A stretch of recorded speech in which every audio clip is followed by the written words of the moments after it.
Hello and welcome back to the Coffee Buzz. I'm glad you're here.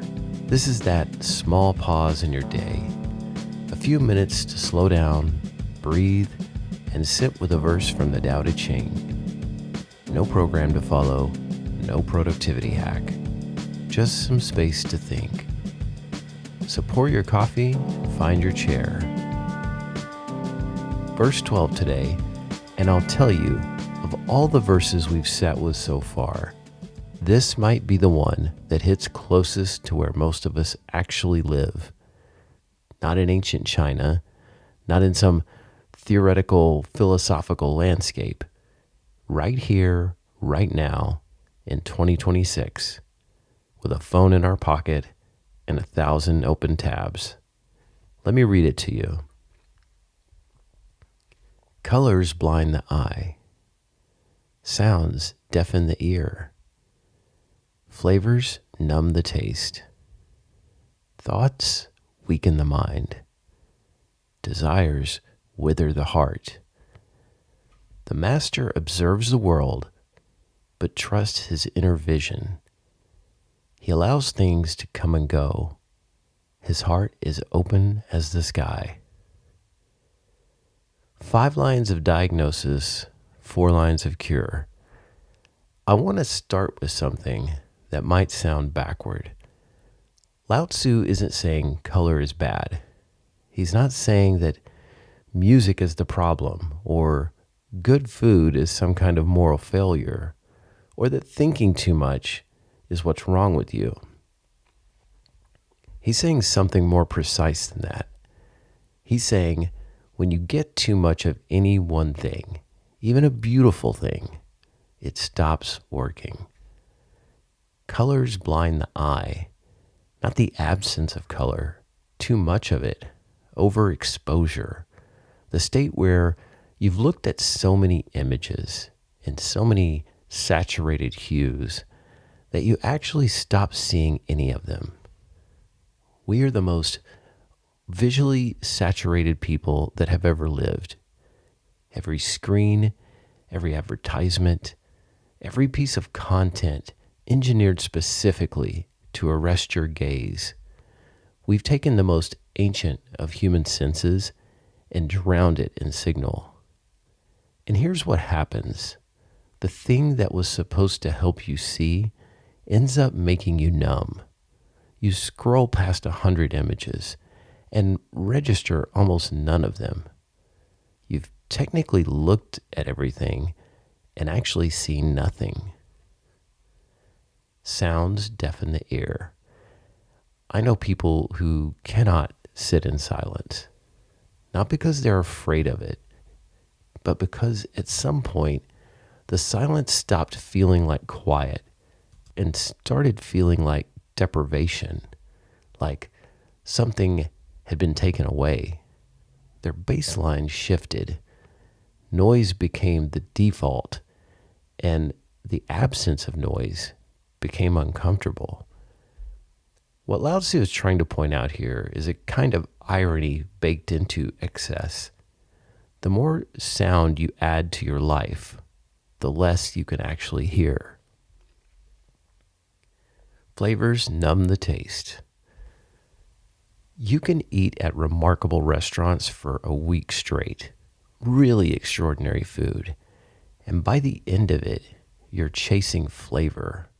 You keep adding sauce, ordering more interesting dishes, looking for the hit, and meanwhile, you've completely lost the ability to taste a simple piece of bread. Thoughts weaken the mind. Here's the one I think we feel most acutely. We are a culture in the grip of chronic mental overcrowding. Not thinking, but overcrowding. There's a difference. Thinking is directed, purposeful. It goes somewhere. What most of us are doing is closer to mental static, an endless churn of half-formed reactions, anxieties, half-hearted takes, things we need to remember and things we're worried we forgot. And the mind, which at its best is a precision instrument, can't function well in that condition. It gets dull. It gets reactive. It starts mistaking noise for signal. Desires wither the heart. This might be the most quietly devastating of the five. Not a single desire. Desire is part of being human. It's what moves us towards things we love. But the accumulation of desires, the constant appetite, the wanting machine running at full speed without ever arriving anywhere, that doesn't make the heart bigger. It makes it smaller. So what does the master do? He doesn't leave the world. That's the thing. He's not up in a cave. He observes the world. He's in it, watching, present. But he trusts his inner vision. That's the move. Not withdraw, but orientation. The world floods in through all five senses, and the master doesn't try to filter any of it. He just knows where home is. He keeps one ear tuned to something quiet. This is the part that asks the most of us, I think.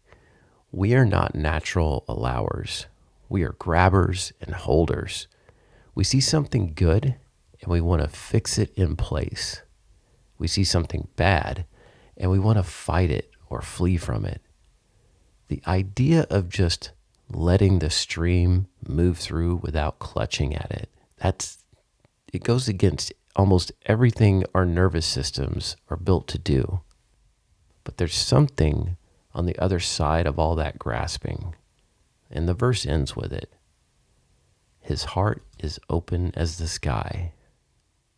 Not open like a wound, open like space, vast enough that whatever passes through it, beauty, grief, noise, color, the ordinary Tuesday afternoon, it can move through without collapsing it.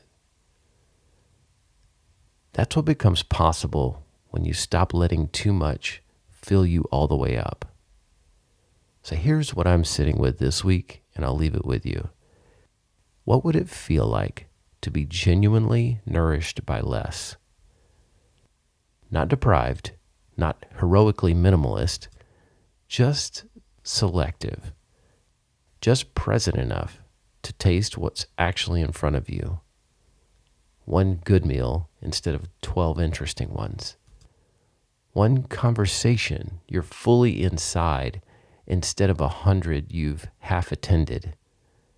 An evening where you let the quiet be quiet and see what shows up when the noise doesn't have anywhere left to hide.